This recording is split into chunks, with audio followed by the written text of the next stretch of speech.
datang. Assalamualaikum warahmatullahi wabarakatuh. Waalaikumsalam warahmatullahi wabarakatuh. Alhamdulillah nahmaduhu ta'ala wa nasta'inuhu wa nastaghfiruh wa na'udzu billahi min syururi anfusina wa min sayyiati a'malina may yahdihillahu fala mudilla lahu wa may yudlilhu fala hadiyalah.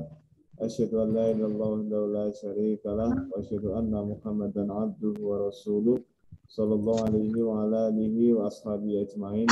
Wabarakatuh. Yang terhormat beliau Bapak Ustadz Dr. Irfan Muslim dari Bani Muslim, yang kami hormati Bapak Ibu jamaah kajian yang hadir secara online dari Bani Muslim, Bani Atmawituno dan Bani Abdus Syukur, yang kami hormati Bapak Ibu jamaah kajian yang hadir secara offline di Serambi Masjid Brangkal. Alhamdulillah pada malam hari ini kita bisa melanjutkan kembali kajian rutin kita, kajian via Zoom di Masjid Brangkal Wobogobo. Bapak Ibu jamaah kajian yang kami hormati, untuk malam hari ini materi kita akan diisi langsung oleh beliau Bapak Ustadz Dr. Irfan Muslim dengan materi fitnah, sekali lagi fitnah. Baik Bapak Ibu, karena sudah jam 6:30, kita langsung mulai saja kepada beliau Bapak Ustadz Dr. Irfan Muslim, kami persilakan. Assalamualaikum warahmatullahi wabarakatuh. Waalaikumsalam warahmatullahi wabarakatuh. Alhamdulillah nahmaduhu wa nasta'inuhu wa nastaghfiruh wa na'udzu billahi min syururi anfusina wa min sayyiati a'malina. May yahdihillahu fala mudhillalah wa may yudlil fala hadiyalah. Asyhadu an la ilaha illallah wahdahu la syarikalah wa asyhadu anna Muhammadan abduhu wa rasuluh.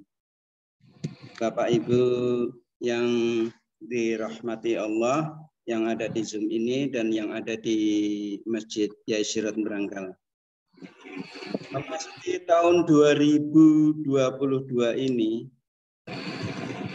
hari-hari pertama kita dikejutkan oleh sebuah kejadian yang tak terperikan di Nusa Tenggara Barat, yaitu sebuah madrasah dibakar, dirusak, dan calon bangunan masjid itu juga dirusak. Ini karena apa? Biasanya ini kalau tidak mensyirik-syirikan, ya membid'ah-bid'ahkan. Yang disirik-syirikkan itu tidak terima, yang dibid'ah-bid'ahkan juga tidak terima. Makanya itu terjadi chaos. Belum lama berselang dari kejadian itu, di Gunung Semeru itu ada video seorang pemuda yang menendang sesajen, dan sampai saat ini beritanya masih ada di TV terus, dan itu juga akan diproses melalui hukum.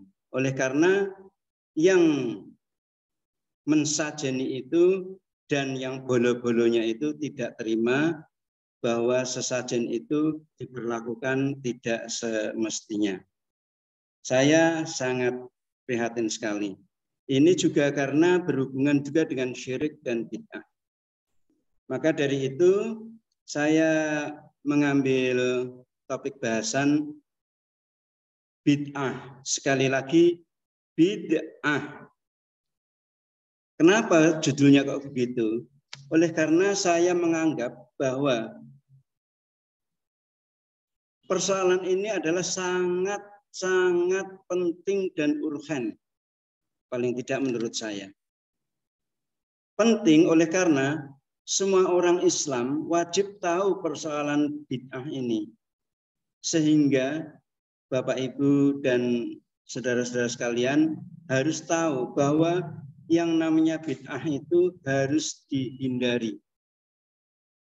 Dikatakan urgen oleh karena persoalan ini kalau sudah diketahui oleh kita harus cepat-cepat dihindari dan ditinggalkan. Tidak usah menunggu nanti atau esok atau lusa atau kapan-kapan menunggu waktu yang tepat. Sedangkan waktu yang tepat untuk meninggalkan bid'ah ini adalah saat di mana Anda tahu bahwa itu adalah suatu bid'ah.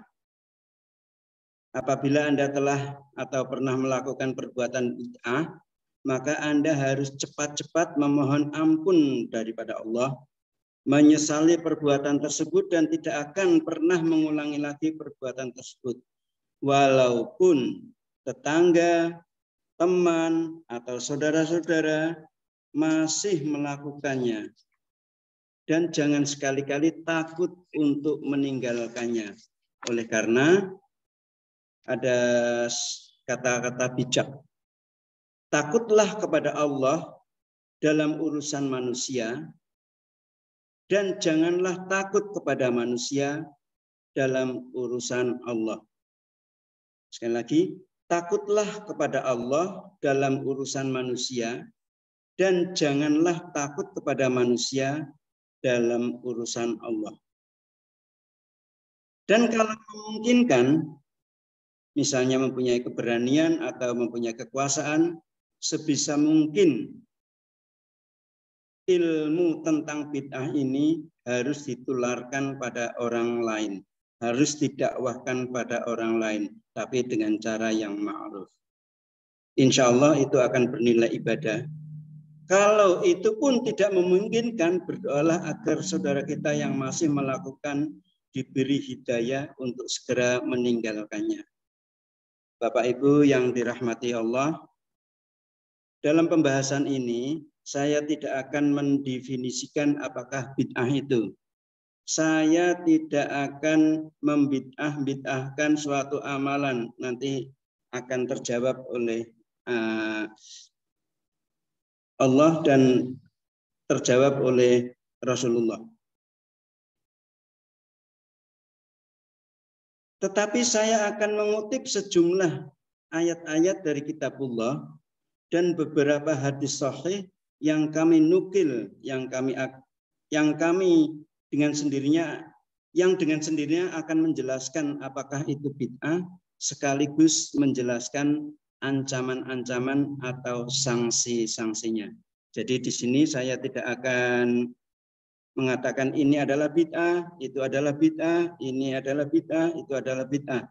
Saya tidak akan. Ini nanti akan dijelaskan dengan sendirinya dengan Al-Quran dan Al-Hadis.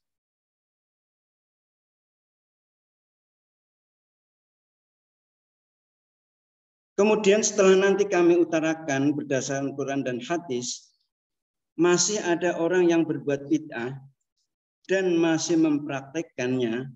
Hanya ada dua kemungkinan yang terjadi. Yang pertama adalah salah paham dalam mempelajari atau memahami Islam, dan yang kedua adalah paham yang salah.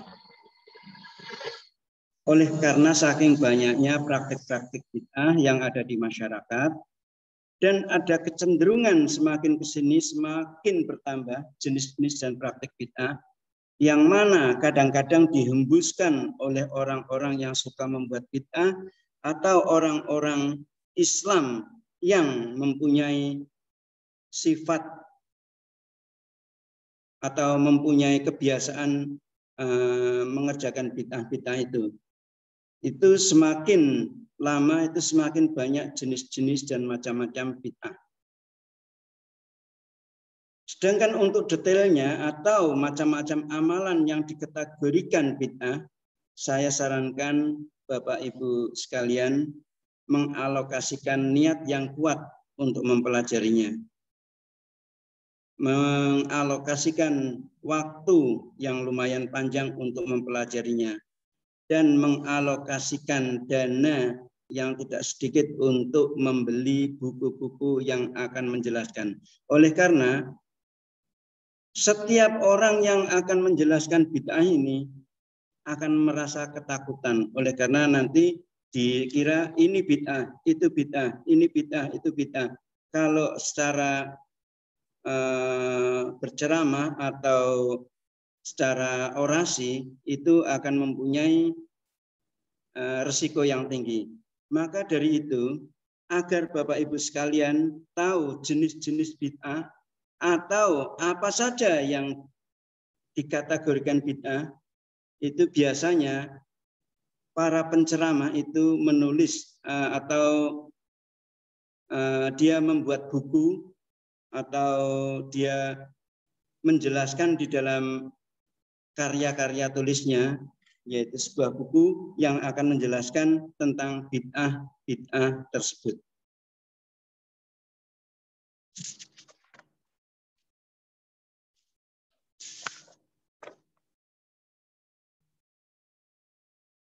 Untuk lebih mempelajari apakah itu bid'ah, apakah itu tidak, itu Bapak Ibu sekalian luangkanlah banyak membaca Al-Quran dan minimal terjemahannya, serta renungkanlah. Di sini Al-Quran akan berisi ayat-ayat muhkamat, yaitu yang cekawelo-welo, yang nggak usah ditafsirkan macam-macam, dan ayat-ayat mutasyabihat yang memerlukan penafsiran yang lebih mendalam.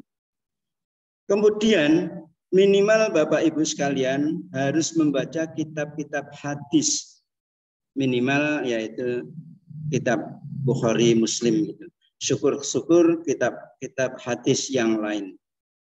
Kemudian ini yang di sini yang penting, yang intinya dari saya membuat makalah ini. Kemudian bacalah buku-buku yang memuat jenis-jenis bid'ah. Jadi bid'ah itu kalau diomongkan itu mempunyai risiko, tetapi kalau ditulis, kalau itu tidak benar akan ada jawaban dari tulisan juga. Misalnya buku-buku yang merinci tentang bid'ah, yang pertama adalah satu, bid'ah yang dianggap sunnah, yaitu karya Syekh Muhammad Abdul Salam. Sekali lagi, bid'ah yang dianggap sunnah, karya Syekh Muhammad Abdul Salam. Yang kedua, talbisul iblis yang diindonesiakan itu menjadi perangkap setan, karya Ibnul Jauzi. Yang ketiga itu adalah buku ensiklopedia bid'ah, karya Muhammad atau Mahmud bin Abdullah Al-Matar. Yang keempat, putihnya sunnah, hitamnya bid'ah, karya Sa'id Bilwaf Al-Qotoni. Yang kelima adalah Kamus Bid'ah, karya Al-Bani. Yang selanjutnya buku yang menjelaskan tentang bid'ah itu adalah apa itu bid'ah. Itu karangan dari Abu Muhammad Ibnu Shalih bin Hasbullah. Yang selanjutnya Risalah Bid'ah, karangan Abdul Hakim bil Amir Abdad. Serta banyak lainnya, misalnya Ritual Bid'ah, Mengupas Sunnah dan Membedah Bid'ah. Sunnah bukan ini adalah sunnah dan itu adalah bid'ah.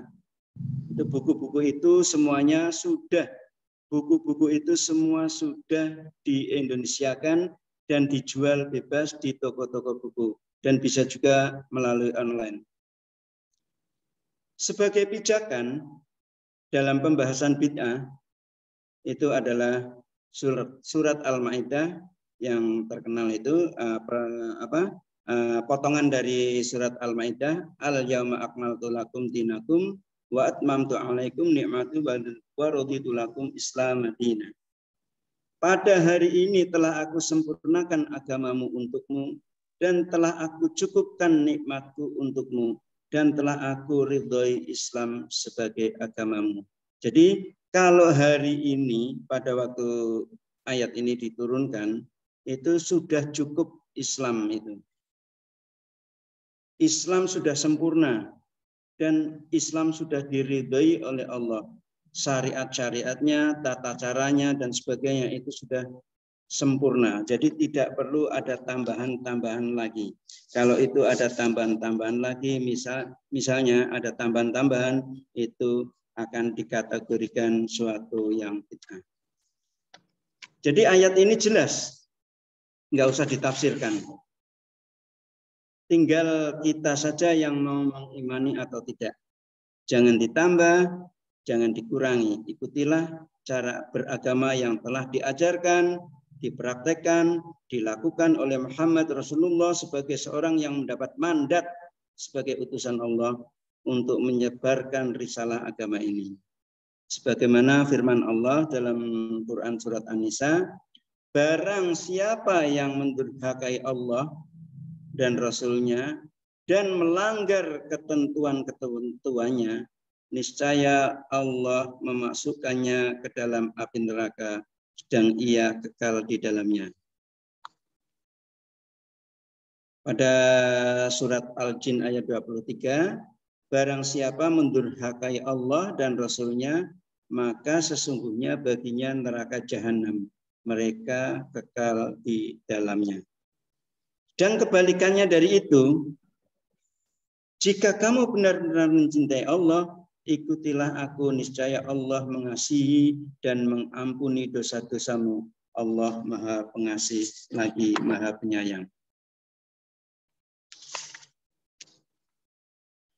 Sesungguhnya perkataan yang paling benar adalah kitabullah, sebaik-baik petunjuk adalah petunjuk Muhammad, seburuk-buruk urusan adalah sesuatu yang baru dalam agama, setiap yang baru dalam urusan agama adalah bid'ah, dan setiap bid'ah adalah kesesatan. Dan Nasai menambahkan setiap kesesatan ada di dalam neraka. Dalam Musnad Ahmad dan Sahih Muslim, Rasulullah bersabda, barang siapa melakukan suatu amal ibadah yang tidak ada keterangan dari kami, maka akan tertolak. Sini banyak sekali amal-amalan atau bentuk-bentuk amalan bid'ah yang dakhil, yaitu hal-hal baru yang disusupkan, yang dilakukan oleh orang-orang yang beragama Islam, hal-hal yang baru yang disusupkan oleh orang yang beragama Islam. Mereka yang membuat atau membuat syariat baru. Jadi tidak sesuai dengan apa yang telah diajarkan oleh Allah dan tidak sesuai dengan apa yang telah diajarkan oleh Rasulullah.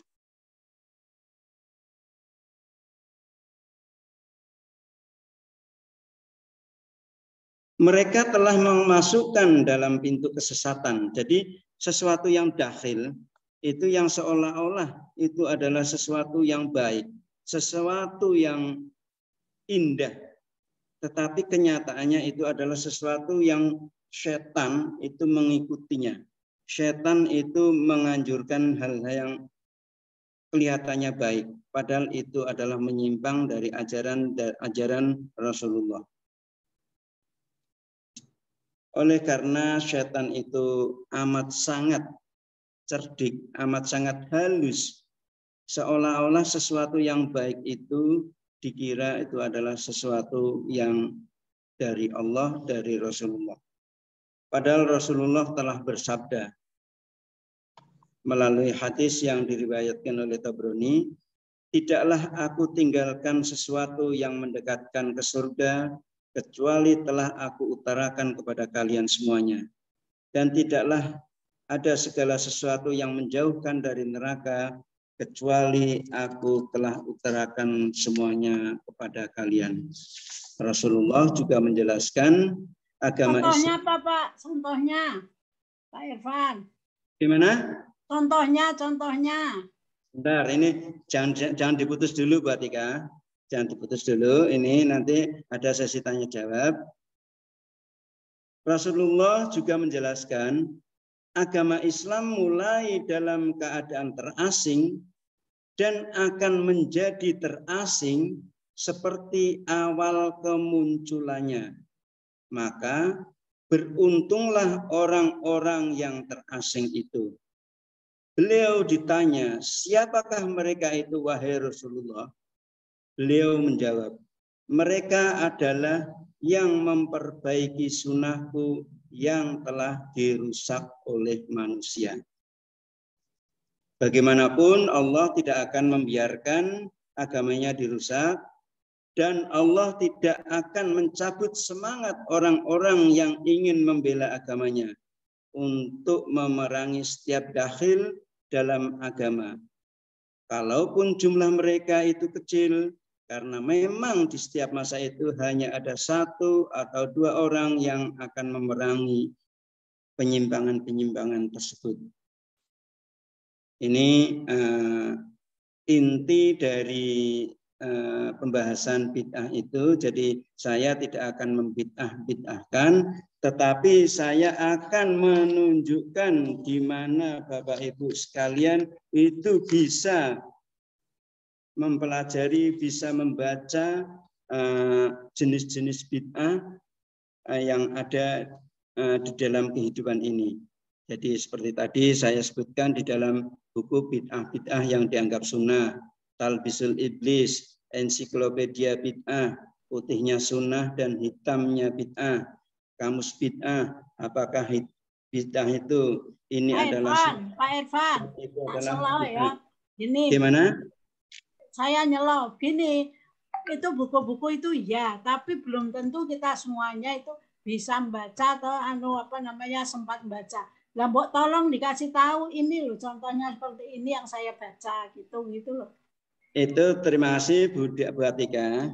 Oleh karena pembahasan bid'ah dan syirik itu adalah sesuatu yang riskan sekali, makanya jarang sekali para penceramah dimanapun itu akan menunjukkan ini bid'ah, itu bid'ah, ini bid'ah, itu nanti rumahnya akan digeruduk. Maka saya dari pikir itu gini, itu kalau menurut buku ini bid'ah yang dinamakan bid'ah seperti ini, seperti ini, seperti ini. Jadi kan nggak salah karena ada yang mengarang gitu loh. Oke. Sekali lagi Bu Atika, saya tidak akan membicarakan ini adalah bid'ah, itu adalah bid'ah. Tapi Bapak Ibu sekalian yang sudah cendekiawan, yang sudah bisa membaca, dan yang mempunyai dana, tolonglah itu Anda pelajari sendiri pada buku-buku yang sudah saya sebutkan. Oleh karena terus terang saya juga mempunyai buku-buku tersebut. Ini karena saya kalau bulan ke toko buku saya ambil yang ini, saya ambil yang itu dan sebagainya. Ya, jadi di sini saya tidak akan menjelentrekkan satu persatu oleh karena amat sangat banyak bentuk-bentuk bid'ah yang seolah-olah itu adalah sesuatu yang baik. Jadi sesuatu yang dakhil, yang disusupkan oleh orang-orang Muslim gitu. Ini saya kira pembahasan ini intinya Bapak Ibu sekalian kalau ingin tahu jenis-jenis bid'ah, tahu jenis-jenis apa saja yang boleh, itu monggo panjenengan membaca buku-buku yang akan saya jelaskan. Daripada kita kan nggak mesti sempat beli itu. Oleh karena begini Bu, makanya dari itu Mbok Yo mengalokasikan waktu dan dana untuk membeli buku-buku ini. Itu bisa dibeli melalui online. Monggo kalau panjenengan membeli. Saya di sini tidak sempat akan beli contoh Adiana dulu. Belum sempat beli. Contoh yang kamu baca itu yang saya tidak akan sekali lagi Bu Atika, ini oleh karena akan disiarkan dan itu tidak cuma di sini tok yang akan mendengarkan. Jadi panjenengan nanti membeli sendiri buku-buku yang sudah saya sebutkan. Jadi kalau saya menyebutkan satu persatu, mungkin tidak akan cukup sehari 2 hari gitu. Jadi saking banyaknya. Cobalah beli satu atau 2 buku saja begitu. Sekarang saya tanya gini. Ini sekarang itu kan banyak. Betul, Bu Atika. Ini adalah diskusi ilmiah, diskusi ini. Nanti pada sesi tanya jawab saja, kalau ada kesempatan itu bisa mengajukannya. Kalau tidak bisa saya jawab, mungkin bisa dijawab oleh para hadirin yang ada di sini. Ya. Ini saya akhiri saja. Kalau ada tutur kata yang salah, kami mohon maaf. dan itu adalah suatu kekurangan dari saya. Ya. Saya akhiri, nasrun minallah wa fathun qarib. Wassalamualaikum warahmatullahi wabarakatuh. Waalaikumsalam warahmatullahi wabarakatuh. Terima kasih pada Bapak Dr. Eva Muslim atas materi yang sudah diberikan pada kita semuanya. Ini sangat menarik Bapak Ibu. Dari materi ini masih sangat global sehingga nanti bisa didiskusikan dan bisa diperinci. Ya. Dan kalau untuk Pak Faisal bisa menjelaskan lebih rinci. Bapak Ibu, terima kasih yang kami hormati. Waktu masih sangat cukup untuk tanya jawab. Kami persilakan mungkin dari Bu Dr. Atika yang ditanyakan. Oke deh, oke, saya ikut nimbrung. Ya, Pak Desol. Assalamualaikum warahmatullahi wabarakatuh. Waalaikumsalam warahmatullahi wabarakatuh. Terima kasih penceramah yang telah menunjukkan buku-bukunya, itu bagus sekali, dan mari kita pelajari. Jadi memang bid'ah itu akan sangat penting untuk kita pelajari. Jadi jangan sampai kita berlaku bid'ah. Namun ini tidak berarti bahwa kita mau berbuat kebajikan takut ojo-ojo bid'ah, mau berbuat kebajikan ojo bid'ah. Ya itu jangan sampai itu menuju ke arah itu. Jadi padahal disuruh kalau walaupun berbuat baik, walaupun kecil itu bagus. Tapi aja terus khawatir, wah itu enggak gitu. Wah itu jangannya mau orang gelem kerja, mau orang gelem berbuat baik dan wah kok ojo bid'ah. Itu alasannya nek bid'ah. Itu jangan. Jadi kita berbuat baik, insya Allah kalau itu lumrah mesti tidak bid'ah itu. Apalagi kalau perbuatan itu perbuatan baik gitu, insya Allah gitu. Nah, adapun nanti kalau kita sudah tahu bahwa itu bid'ah, kita gampang minta ampun sebab waktu itu kan kita belum tahu gitu. Jadi jangan sampai kehati-hatian kita terhadap bid'ah itu menahan kita untuk berbuat baik gitu. Itu penting, intinya begitu. Dan saya juga setuju tuh Irfan itu mengatakan jangan membid'ah. Memang almarhum bapak kita kan begitu, perlah weling aja ngasih bid'ah nak. Orang ya. Aja ngasih, jangan nanti repot itu. Ini lalu apa itu padu gitu. Tapi bahwa kita harus tahu mana yang bid'ah, mana yang tidak, itu memang penting gitu. Jadi memang kalau dibicarakan nanti akan ada suara yang mengcounter itu tentang. Jadi malah benar tadi suruh baca aja seperti itu. Sebab khawatir kalau seperti ini itu kan terbuka lalu nanti wah rame itu. Dan memang ada golongan orang yang tahu bid'ah tapi salahnya kok bid'ah lah, itu yang nggak benar itu. Itu nggak benar itu. Sebab dia belum tahu apa maksud orang itu. Sebab itu kan innamal a'malu binniyat. Banyak jadi itu kita baca kalau itu bid'ah orang kenal. Padahal niat gitu. Baik. Hati-hati, amat hati-hati gitu. Benar juga Om Irfan itu jangan dikatakan di sini, nanti malah repot gitu kalau terjadi ada yang anti bid'ah, membid'ah-bid'ahkan dan sebagainya itu. Nah itulah kesalahan daripada segolongan orang itu yang selalu itu bid'ah itu lah, itu di publik nggak boleh begitu itu. Nanti tidak patuh nanti itu, padahal kita kan ukhuwah Islamiyah harus kita jaga. Belum tentu yang membid'ah-bid'ahkan itu benar atau lebih baik daripada yang dibid'ah-bid'ahkan. Jadi pokoknya kita harus tahu, tapi jangan seolah-olah paling tahu. Yang penting itu. Dan kita harus lillahi ta'ala, insya Allah itu pun kita belum tentu diterima gitu, nggak tahu gitu.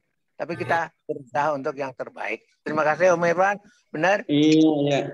Assalamualaikum. Assalamualaikum. Saya mau nanya. Iya, Pak Yono. Yo, saya mau nanya Pak Ustadz, tapi di luar tema ya.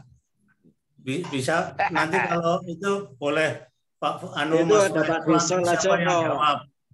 Pertanyaan saya begini Pak Ya, Anu Pak Ustadz.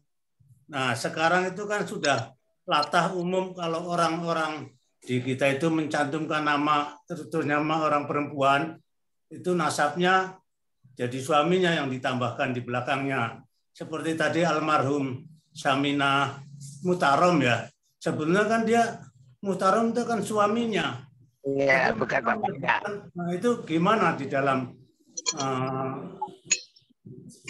mengaplikasikan nasab yang benar? Iya, itu ranahnya Pak Desol kuwi. Ya. Yang jawab Pak Desol. Ya Pak Desol jawab. Ya, kayaknya yang seperti saya ketahui itu memang dalam Islam tidak seperti itu. Jadi umpamanya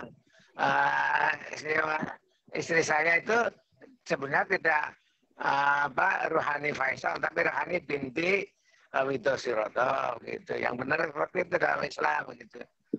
Tapi pada umumnya di kita itu kan sudah menjadi itu dinyatakan artis Sudirman. Itu sebenarnya suaminya istrinya Sudirman, tapi di kartu nama atau di apa itu terus disambungin ke nama suaminya. Itu boleh apa enggak? Kalau apa termasuk kita apa enggak itu? Nah, kalau itu bapaknya sing dicantumkan ya nganggo bin. Iya, kalau binti gitu ya. Binti gitu. Tapi kalau suaminya ya itu apa ya itu sebutannya itu seperti Atika M Zaki gitu. Muslimnya sudah sebut. Muslimnya sudah.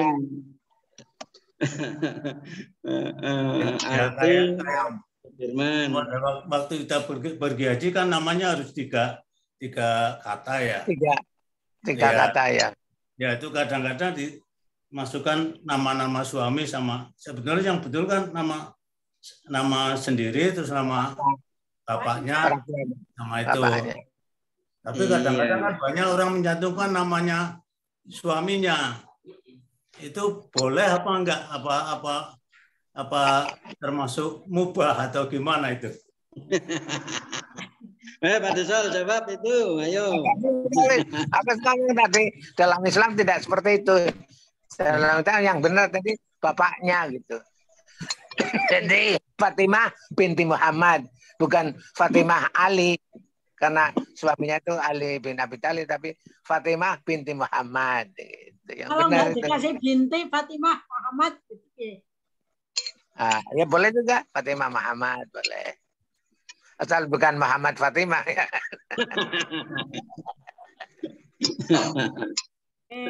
Ya Pak Yono, jadi itu ya boleh saja. Itu mubah itu. Yang benar Pak gitu. Tapi sekadung. Ya. Assalamualaikum, tanya lagi ya Pak Irfan. Iya Bu. Ya, nih, sekarang itu ya maaf ya di negara kita itu malah digede-gede yang seperti itu, misalnya di daerah Sumatera Barat, Sumatera Barat itu ya terus tabui itu tabut itu ngarak kayak ngarak apa itu, ada bonekanya siapa Ali bin Abi Thalib apa siapa itu nanti dilarung, terus ya di Jogja itu ya dilarung lagi. Terus menanam kepala kerbau. Terus yang gampang-gampang itu loh, kalau bangun rumah, kalau mau hubungannya mau itu dikasih padi, terus macam-macam itu bisa bendera. Ya memang kalau dibicarakan itu sebetulnya gampang jawabnya. Tapi kalau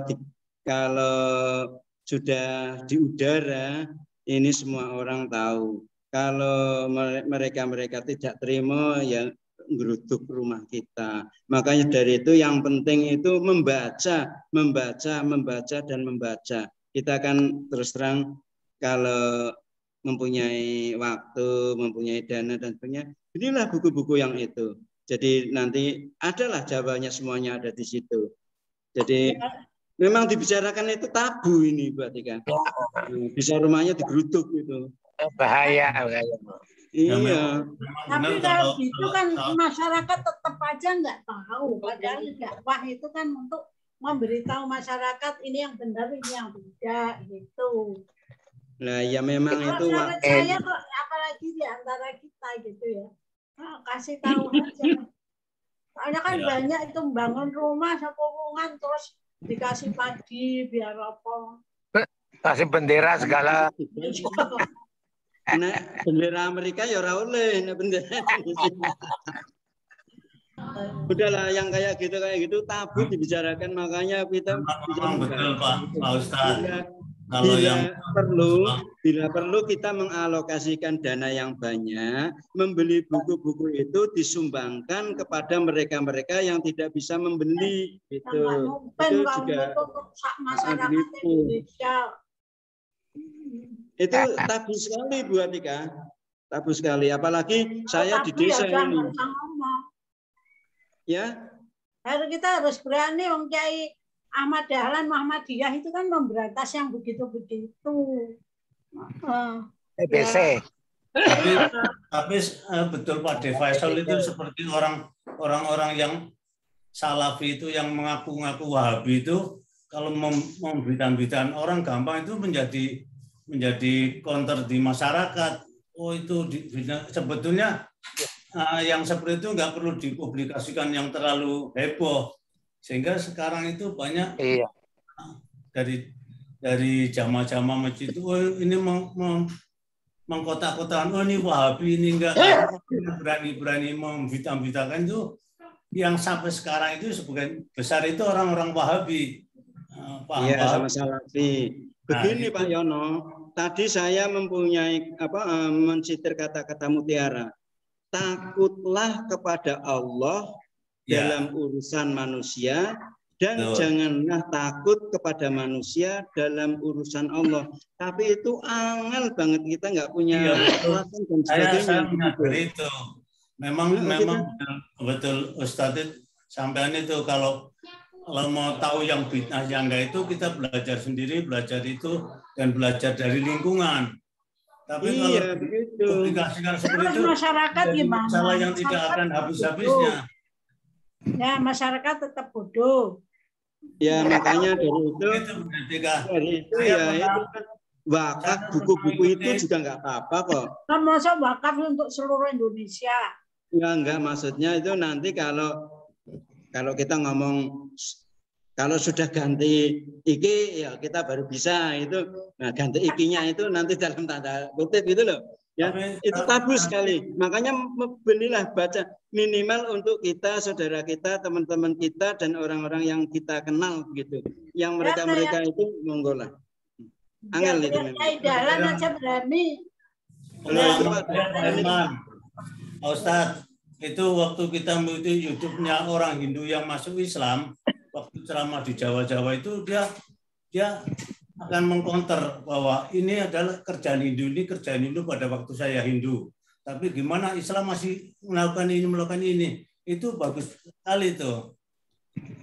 Yang orang-orang anak pendeta Hindu yang masuk Islam itu. Yang di Jawa. 1000 hari, 20 hari. Kalau yang ngomong orang Islam tidak pernah dari sana, itu akan menjadi masalah. Tapi kalau yang ngomong orang sana, saya Hindu dulu. Ya, begitu Pak Yana. Itu lebih bagus. Tapi kalau yang ngomong Ustadz Irfan, itu akan tapi menjadi orang Hindunya yang besar. Gini ada hadis yang ngomong gini. Idza ra'aita mungkaran falyughayyirhu biyadihi walam yastati fabilisani walam yastati biqalbihi dzalika at'aful iman. Kalau kita melihat satu kemungkaran yang nggak benar, yang mbok kalau dengan tangan, kalau nggak bisa ya dengan omongan, disosialisasi, dikandani, yang seperti kamu tadi. Tapi kalau nggak bisa diem aja. Itu selemah-lemahnya iman. Makanya kita harus ya berani. Oh enggak benar itu. Kapan terus orang Islam bisa benar kalau enggak itu Oleh karena saatnya. kita itu tidak pernah bersatu. Nah ini kita dipecah belah oleh mereka gitu. Makanya dari tadi kita mengatakan ini adalah sesuatu yang tabu, kita tidak bisa apa-apa. Nanti kalau kita salah kecelidut sedikit pun itu kita akan digeret. Nah itu berarti selemah-lemahnya iman. Gitu. Diam saja, nggih Pak Wahid, Pak Wahid jujur. Ya memang ini keadaannya yang kayak gini, darurat ya, itu. Memang kondisi kita seperti ini. Ya, kalau gitu. terbuka itu ya akan menjadi sasaran dari mana-mana. Seperti banyak kan sekarang seperti kata Yono tadi 7 hari, 40 hari, ini hari gitu. Lah kita kan nggak datang terus ya, kita harus berani ngomong sebetulnya Pak itu di nggak ada, di Islam nggak ada. Ya tapi kalau yang ngomong kita karena tetangga kita adalah melakukan semuanya, itu akan menjadi bumerang kepada kita. Tapi kalau yang ngomong itu yang pakarnya, seperti orang yang baru mu'alaf, orang yang dari Hindu, dia ngomong sana begini-begini, ini adalah kita itu pekerjaan saya waktu masih Hindu, itu orang tidak akan tidak akan nyerang. Tapi kalau kita yang ngomong, kalau kita riskan, kalau mereka tidak begitu riskan. Mereka dari mualaf dari Hindu, terus mualaf dari Kristen. Kalau kita mojong-mojong orang Kristen, kita salah. Bukan salah, kita akan menjadi sasaran tembak. Ya, serangan tembak. Tapi kalau yang ngomong orang mualaf Kristen dari pendeta ngomong begini, kita itu ikutin. Yang penting yang tahu itu memberitahu pada yang tidak tahu. Ya paling kita cara yang baik kepada keluarga sekitar kita aja. Tapi kalau di publik itu pokoknya menjadi dikatakan dengan bil hikmati wal mau'izatil hasanah, dengan cara yang bijak, yang bagus, yang lemah lembut. Terutama di keluarga kita sendiri.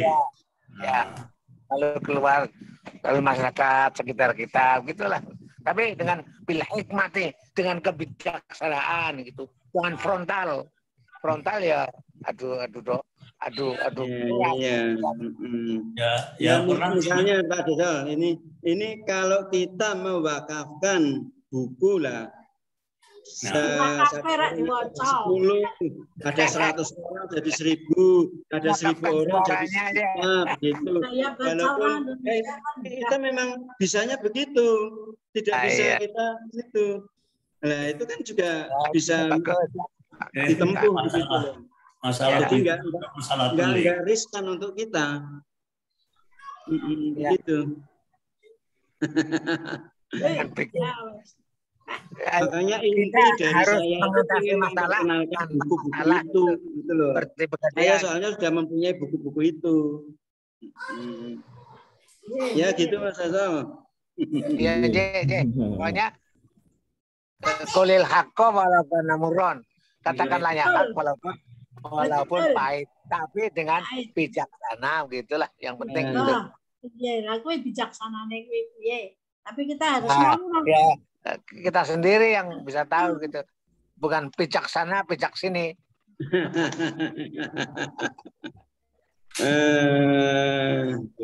Iya begitu. Gitu ya. Bapak Ibu. Oke lah, tadi ditindaklanjuti Pak Wahid itu buku-buku itu yang saya bacakan, jadilah 1 atau 2 macam itu nanti di situ ada semuanya.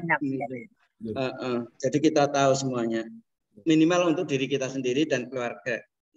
Harusnya tadi dibacakan loh, saya baca dari buku ini, soal ini. Saya baca sendiri. Karena aku wes ngurung kayak kok saya kepengen apa sih bid'ah, orang metu-metu. Memang kalau kita bicarakan besok buat Ika orang tahu ngerti adine nenggon rumah, nenggon hotel Prodeo, nek saya misalkan gitu. Ya. Nah, kok menilai itu dari aful iman. Ini darurat. Untuk iman ya. Alhamdulillah pada kajian malam hari ini sangat menarik sekali ini Pak Dr. Irfan. Alhamdulillah. Alhamdulillah. Kita belajar terus. Gunakan Kita untuk belajar terus. Memang fitnah itu nih suatu perkara yang Bila ilma minal labdi ilal mat. harus Minal mati ilal lahdi gitu. Terus teknik. long life study gitu. Long life study betul. Dan alhamdulillah Long life learning.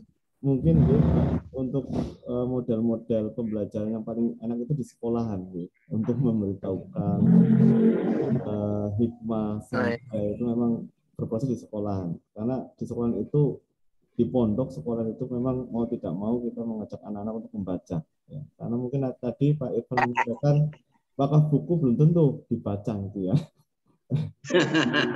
Masjid sini saja itu masjid kita Kalau begitu sekali buku yang kemeletakan tidak terbaca. Mungkin kalau di sekolahan, di pondok, insya Allah bisa diwakafkan dan kita paksa sambil-sambil kita untuk membacanya seperti itu. Dan ini memang sangat ini alhamdulillah jadi kajiannya hidup. Tadi juga hadir Bu Eyang Hayatun Masmudi itu. Ini Eyang Hayatun ini mengambil nama dari suaminya. Bapak Ibu jamaah kajian yang kami hormati, untuk informasi tambahan, alhamdulillah untuk pesantren Ponorogo kita sedang proses pembangunan lantai 2 dan sudah terkumpul wakaf tunai sebanyak 311.124.300 rupiah. Alhamdulillah. Mohon doanya, mudah-mudahan nanti selesai pembangunan bisa menyelesaikan total anggaran banyak 795 juta rupiah. Seperti itu. Kita tutup kajian kita pada malam hari ini dengan doa penutup majelis.